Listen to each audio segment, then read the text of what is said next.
Hello, and welcome to episode number 16 of Eye-Opening Moments, where you hear stories of adversity, encounters, and perspectives. These are real-life stories that can lift your spirits, give you some food for thought, or move you. I'm your host, Emily K. Tan. In this episode, you will hear about When They Say You Can't, a chance encounter, and things saved and things left behind.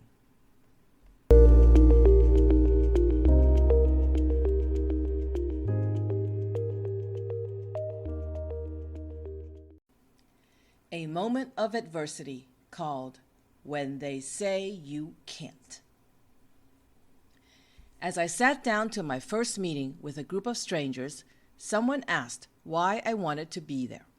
I boldly said that I wanted to be a professional public speaker. The facilitator said something like, "That is a great dream to have, but it is difficult. If you want some exposure, you will have to participate in competitions. It's September now. In February, there will be a speech contest. If you want to participate, you will need to complete 6 speeches here and perform at a level where you can represent our area group." Upon hearing her words, I fumed inside. My silent voice said to her, "You haven't even heard me do one speech yet, and already you are telling me it is difficult. Couldn't you be more encouraging?" I disliked her already. In the next meeting, my voiceless mouth said to her, "You think I can't? I'll show you, woman." Sometimes anger is good for motivating us.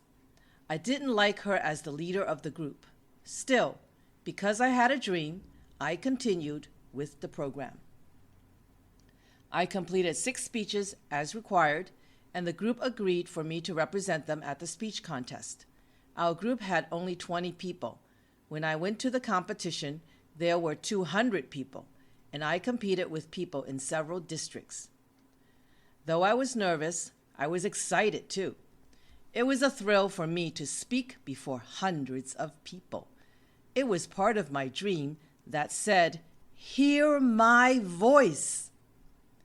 When I got to the stage, they handed me a microphone. I said I didn't need it.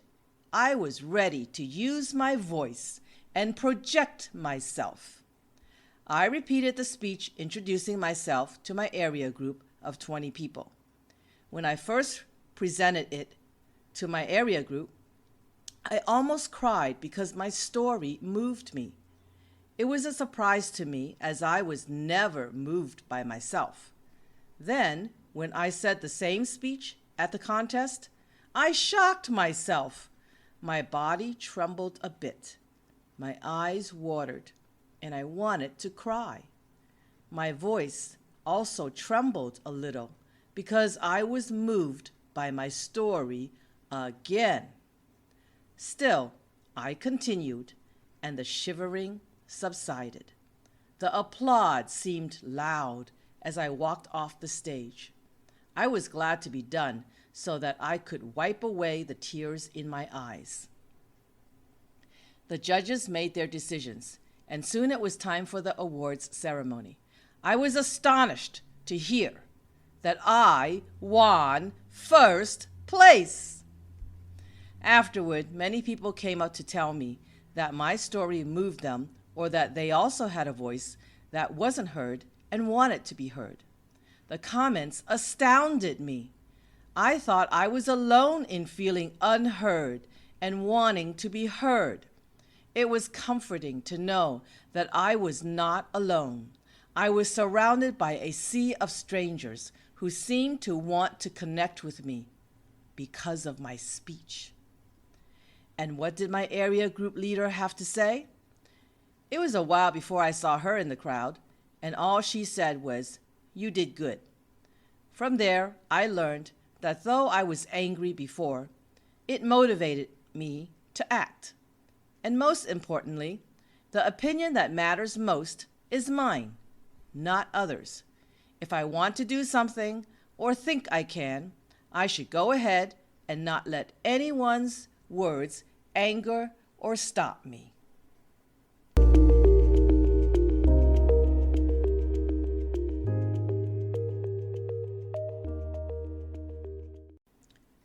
A moment of an encounter called a chance encounter. The world was officially in a pandemic in the middle of March 2020. The plan to move abroad in June was in jeopardy. After a spiritual journey to Bhutan in March, I safely arrived home in the USA in April.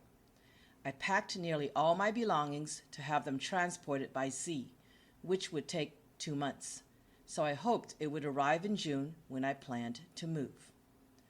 Having a minimal number of things left, I was waiting to move and hoping the pandemic would be over or that I would be able to travel abroad. But the airline canceled one ticket after another because of travel bans. The pandemic was no doubt real.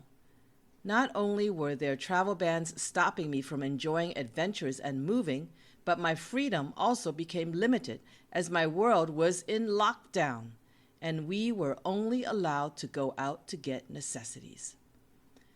Despite the pandemic, some good things came out of it. Staying at home a lot during a pandemic, I had time to write some essays, which I have always wanted. Aside from enjoying all the hobbies that I could do at home, I decided to practice my foreign language and make some new friends as I prepared to move abroad. I got on a language exchange website and quickly contacted many language partners. At the beginning of this project, I met a guy who easily clicked and had interesting conversations. He quickly asked to schedule chatting twice a week, and I promptly agreed. It was 4 hours of chatting per week. I was happy to have the opportunity to practice speaking the foreign language, and it was nice to have people to talk to, especially when I was not going out much while in lockdown. This one particular language partner was a good conversationalist. Everett did not waste time and had many interesting topics for discussion. Quickly, I began to like many things about him. He was always punctual. He called precisely at the scheduled time. This action told me he was a reliable person. If he were going to be late or had to change the time of day, he would text me and let me know ahead of time. Everett was responsible. He would start with a topic, and if he sensed that I didn't like it or was not interested, he would quickly move to another issue as he had backup ideas. He was respectful, polite, considerate of my time zone, intelligent, mature, and professional. We shared the ordinary things you may talk about with new friends, like your work experience and hobbies. We did it in great detail as he would ask probing questions to make me elaborate. Aside from all the beginning niceties, our conversations quickly became analytical and thought-provoking, something that interested me. At our 6th call, he asked what my impressions of him were. I was shocked, especially from an Asian guy, because I've never known one to be that forward. Anyway, I told him my impressions, and he said I was primarily accurate. Then, with a fast-beating heart, I asked his impression of me. He was also mainly correct. It was scary and comforting to know that we had accurate, specific impressions of each other after 6 conversations or 12 hours of chatting. By our 7th call, Everett finished a sentence for me. That was exciting and scary all at once. It was exciting to know just how perceptive he was, and it was frightening to see how a stranger could so quickly know me so well. Everett asked about one of my work experiences several times for more and more details. I didn't want to talk about it by the 3rd time and let him know why. To my surprise, he said he was asking me because it was inspiring him. It was about my failed business experience. He wanted to know how I could persist with one rejection after another in sales, and how I could persist when I was not making much money for 5 years. I tried to explain, felt I had nothing more to say, and felt more gloomy about my failures. His response was one I never considered. From that conversation, I learned to acknowledge my tenacity and not be ashamed of being in business even though I didn't make millions. For me, this was a big gift from him. He asked when I went to sleep. I call this a strange question. Maybe he racked his brains about what to ask, and he didn't like my answer. As I told him I wasn't working in a pandemic and was homebound, I went to sleep at 1 or 2 in the morning. He thought it was late and that I should go to bed earlier for my health. Shut up already! I told him I'd go to bed earlier if I were working. This little bit told me he was a bit too proper for me. There doesn't look like a whole lot of room for spontaneity. Still, I liked the question because I thought it was personal coming from him. Everett asked about my travels.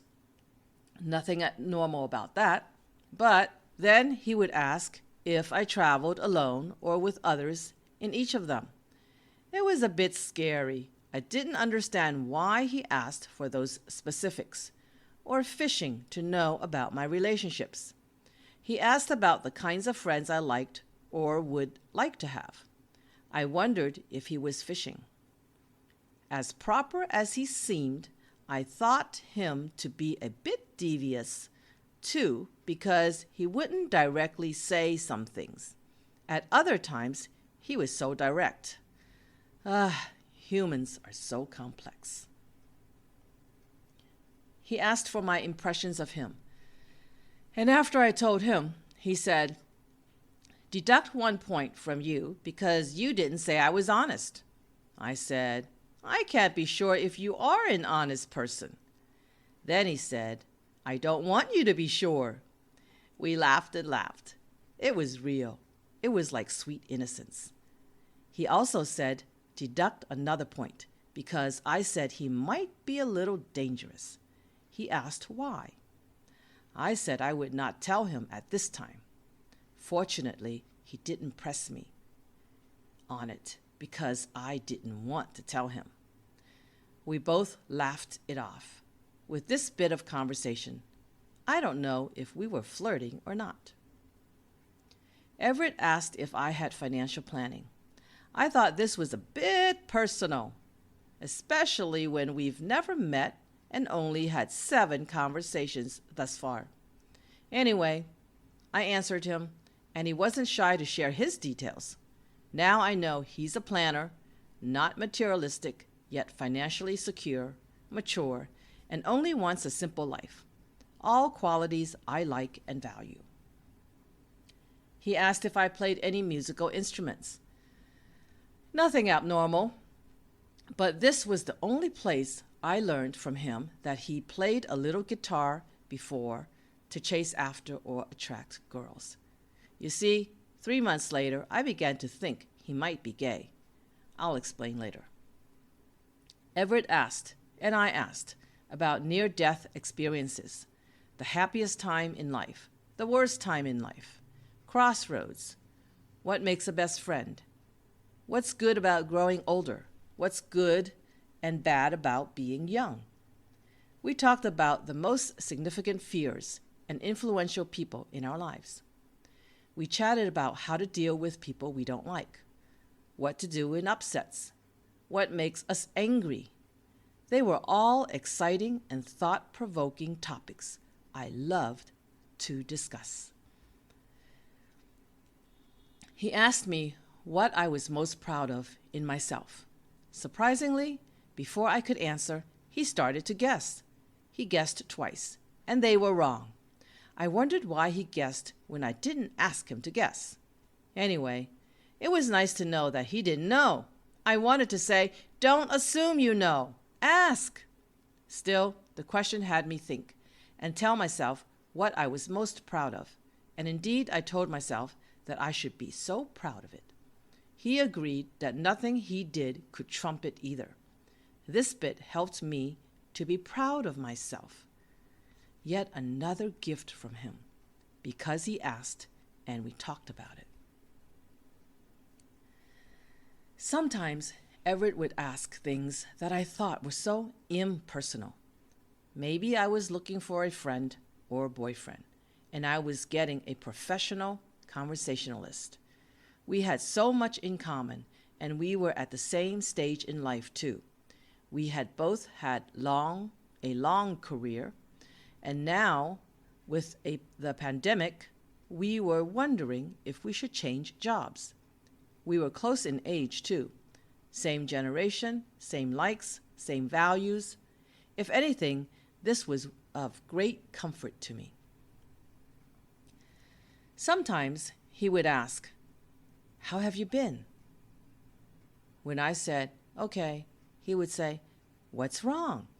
Wow, I thought, he knows me.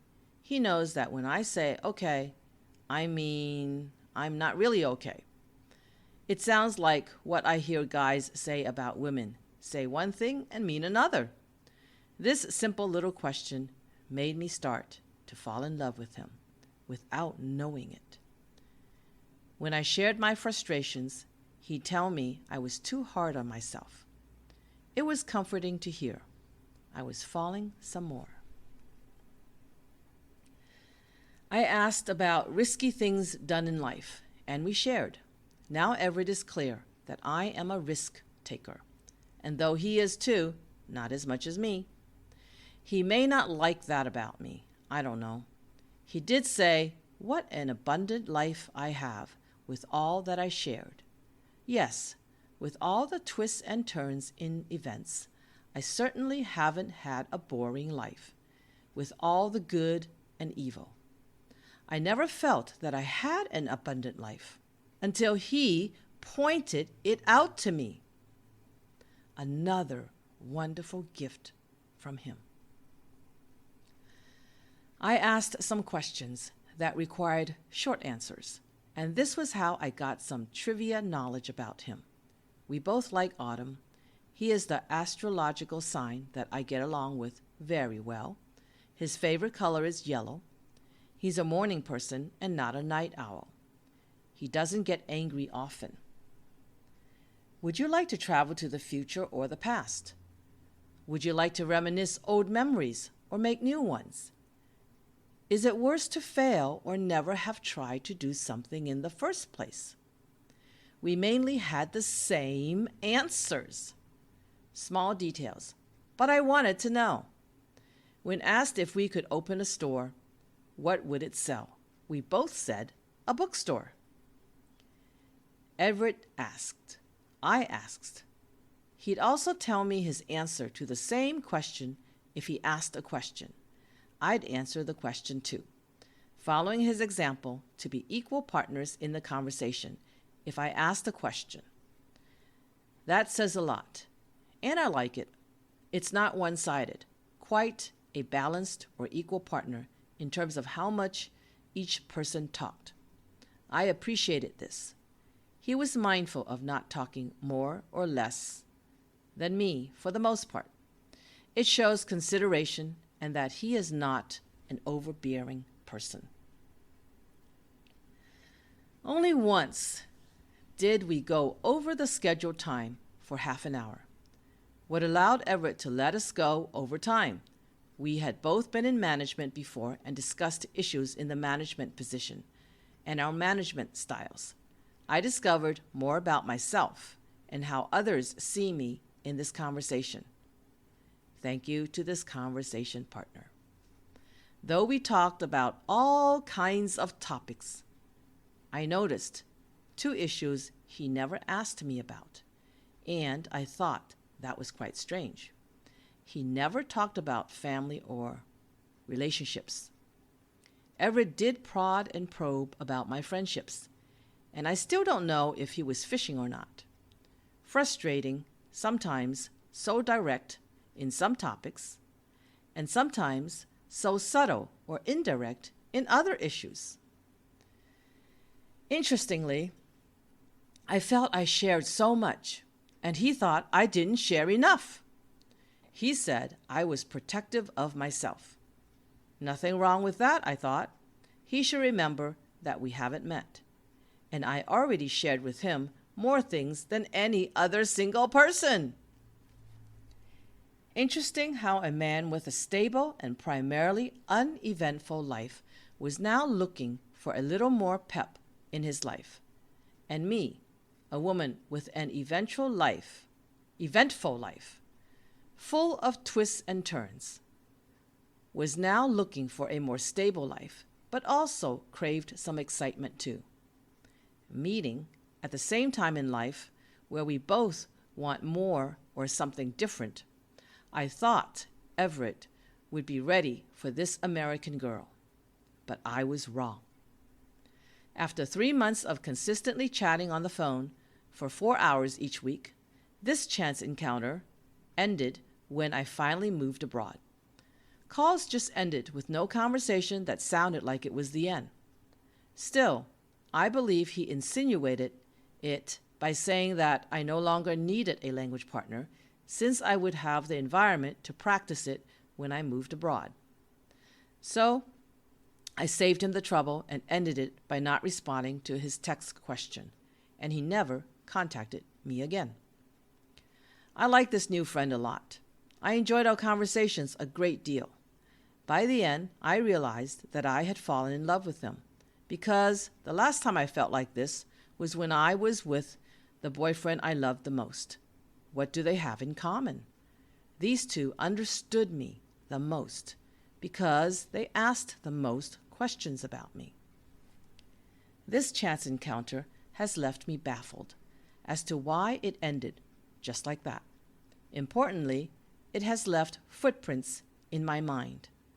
I never thought I would fall in love like that again, but I did.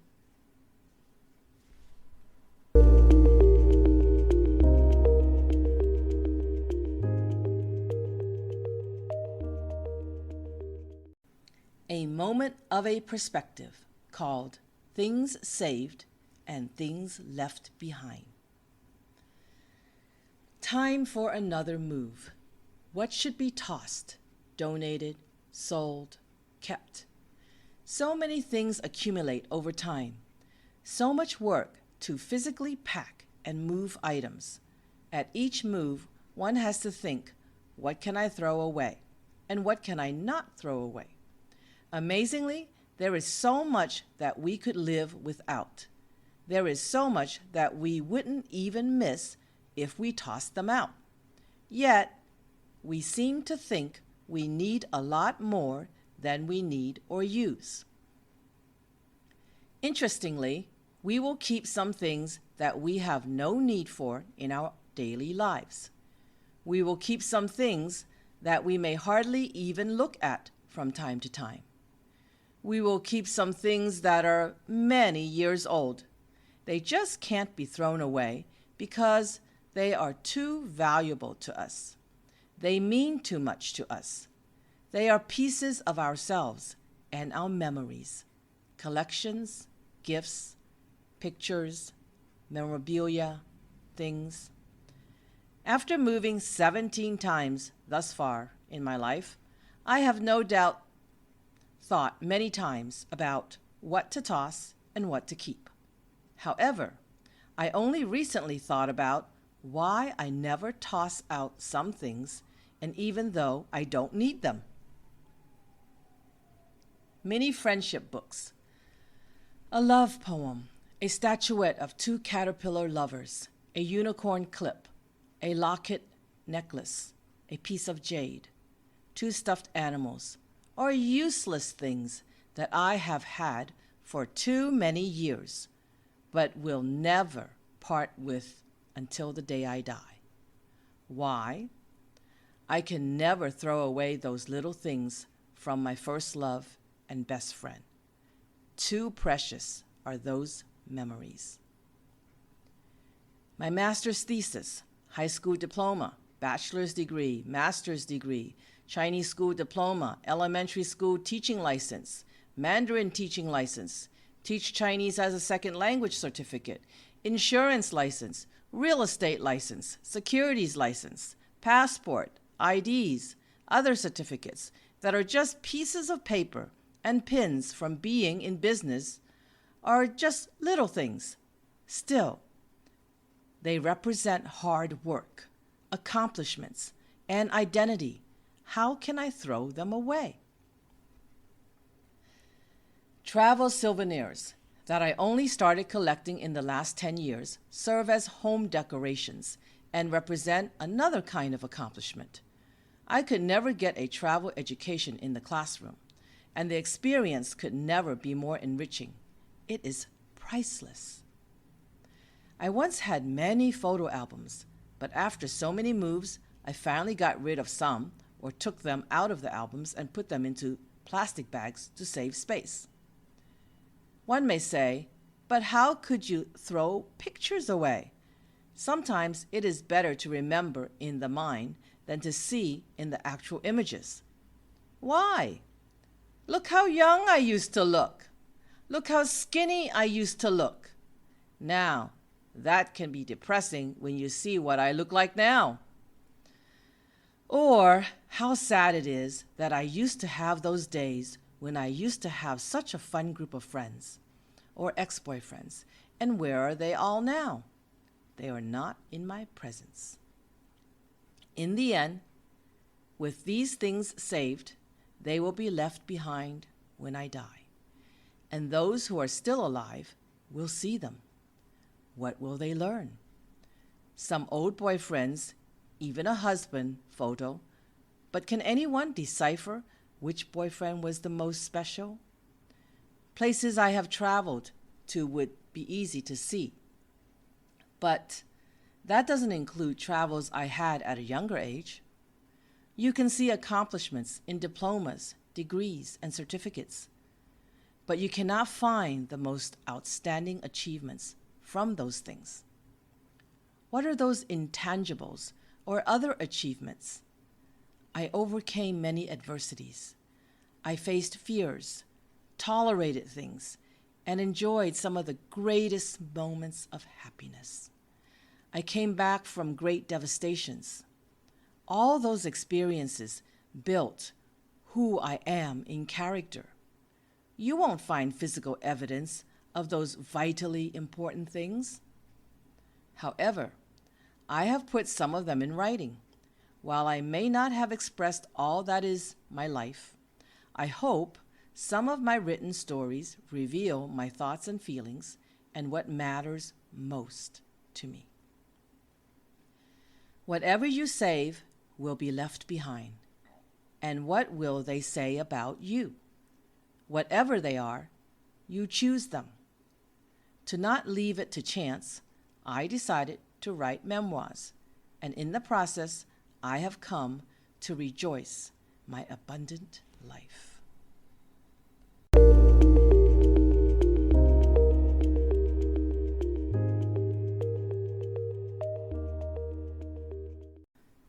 Though someone told me I couldn't do something, it angered me. It was the impetus to propel me to turbocharge achievements. Though we began as language exchange partners, he became a person who has impacted my life affectively and intellectually. Though I have moved numerous times and cannot save everything, the most important things are kept, and my memories are captured in stories. Next week, you will hear 3 new real-life stories called An Insignificant Marriage, The Most Valuable Person, and The Wonders of Perspective 1. If you enjoyed this episode of Eye-Opening Moments, please leave a comment, share it with others, share it on your social media, or go to inspiremereads.com. Thank you for listening.